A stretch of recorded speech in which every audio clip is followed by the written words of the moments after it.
গাজীপুরের শ্রীপুরে চলমান সন্ত্রাস নৈরাজ্য এবং বিএনপির নামে পরিকল্পিত অপপ্রচারের প্রতিবাদে মিছিল ও পথসভা করেছে উপজেলা ও পৌর বিএনপির নেতাকর্মীরা। বিস্তারিত দেখুন আশরাফুল আলম সরকারের প্রতিবেদনে।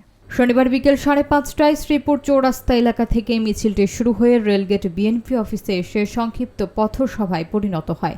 পথসভায় সভাপতিত্ব করেন উপজেলা বিএনপির আহ্বায়ক আব্দুল মোতালেব এবং সঞ্চালনা করেন সদস্য সচিব খায়রুল কবির মণ্ডল আজাদ।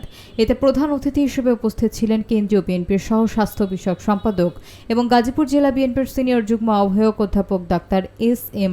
রফিকুল ইসলাম বাচ্চু।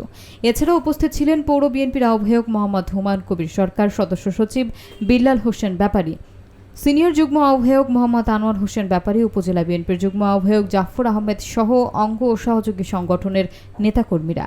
পথসভায় ডাক্তার বাচ্চু বলেন, বিএনপির বিরুদ্ধে দেশি বিদেশি নানা ষড়যন্ত্র চলছে।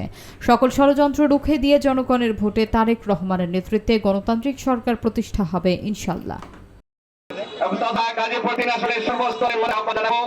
আসুন আমরা কোন অবস্থাতে কোন সন্ত্রাসী কার্যক্রমে সন্ত্রাস কার্যক্রমকে আমরা প্রশ্রয় দেব না।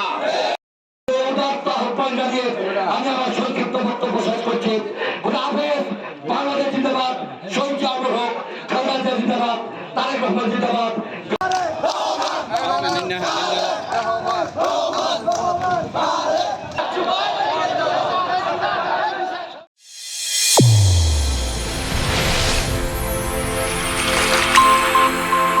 চ্যানেল A1 হৃদয়ের স্পন্দন।